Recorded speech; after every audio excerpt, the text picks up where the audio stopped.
saudara yang terkasih di dalam Kristus. Saya berharap saudara dalam keadaan sehat dan tetap semangat. Salam jumpa dengan Melanie, akronim dari Menajamkan Iman lewat Ajaran Yesus. Mari bersama-sama kita merenungkan sabda Tuhan dari perikop Injil Yohanes 6 ayat 1 sampai dengan 15 mengenai Yesus memberi makan 5.000 orang. Sebuah renungan Lectio Divina yang saya beri judul Dengan Memberi Tidak Akan Merugi. Sebagai kisah pengantar, diceritakan ada seorang bapak yang kaya dengan 3 orang anaknya. Di mana mendekati ajalnya, bapak ini berkenan memberikan warisan kepada 3 anaknya berupa 19 ekor kerbau, di mana masing-masing anak akan mendapatkan 1/2 untuk anak yang pertama, 1/4 bagian untuk anak yang kedua, dan 1/5 bagian untuk anak yang ketiga.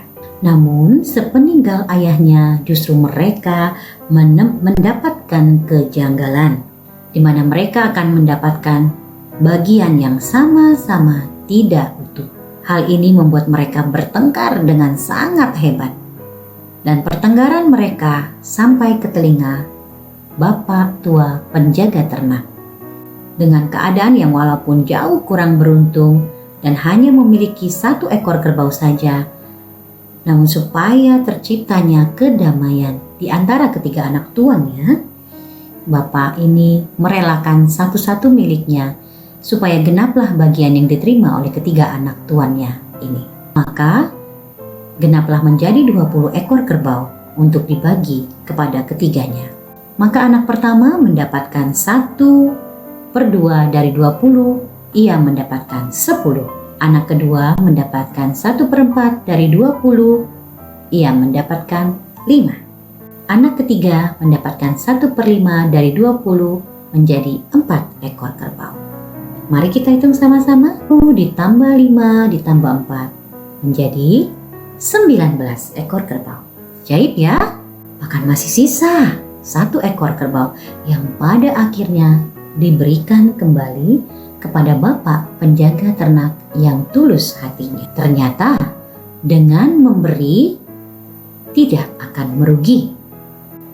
Menarik memang perikop mengenai Yesus memberi makan 5.000 orang. Yang terjadi bukan sekedar mujizat penggandaan roti, karena yang menjadi poin utama adalah proses pertumbuhan iman yang menjadi dasar bagaimana kita bisa mengerti agar mujizat bisa terjadi. Di mana ada banyak orang berbondong-bondong mengikuti Yesus karena mereka melihat Yesus mengadakan banyak mujizat kesembuhan atas banyak orang yang sakit dan menderita. Hati Yesus yang penuh dengan belas kasih melihat orang banyak itu mengikuti Dia. Ia mau memberikan mereka kekuatan, bukan hanya kekuatan secara jasmani, tapi juga kekuatan secara rohani. Di mana kekuatan jasmani Yesus memberikan mereka yang lapar menjadi kenyang.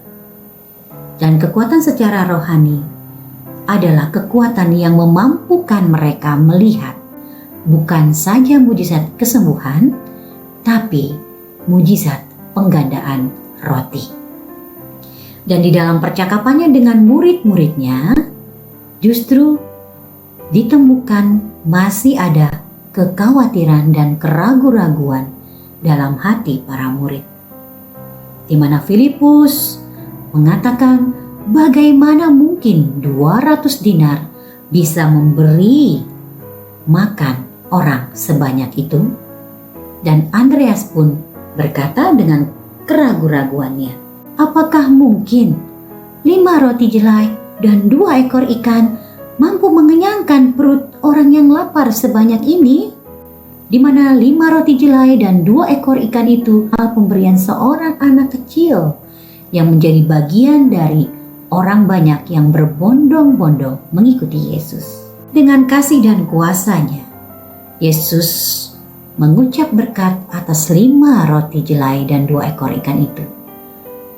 Dan ia mengatakan kepada para murid untuk membagi-bagikan roti dan ikan itu kepada semua orang banyak itu. Dan luar biasa kasih Bapa, terjadi mujizat. Orang banyak itu semuanya dikenyangkan, dan bahkan masih sisa 12 bakul. Ketiga hal yang Yesus kehendaki untuk kita ambil tindakan secara nyata dalam keseharian kita, yakni bagaimana kita tidak pernah meragukan lagi kasih dan kuasa Allah di dalam hidup kita, apapun yang kita hadapi. Termasuk bagaimana situasi pandemik ini begitu menekan semua aspek kehidupan hampir setiap orang. Dengan cara kita datang kepadanya, terus berdoa secara kontemplasi atau doa hening, atau daraskan doa koronka kerahiman ilahi secara rutin. Yang kedua, bagaimana kita tidak meragukan kasih dan kuasa Allah Bapa dengan cara tidak mencari solusi di luar kuasa Tuhan. Meskipun keadaan sangat sulit sekalipun, hingga akhirnya mendesak kita untuk mungkin mencari ramalan, padahal itu tidak mungkin diperkenankan hati Tuhan.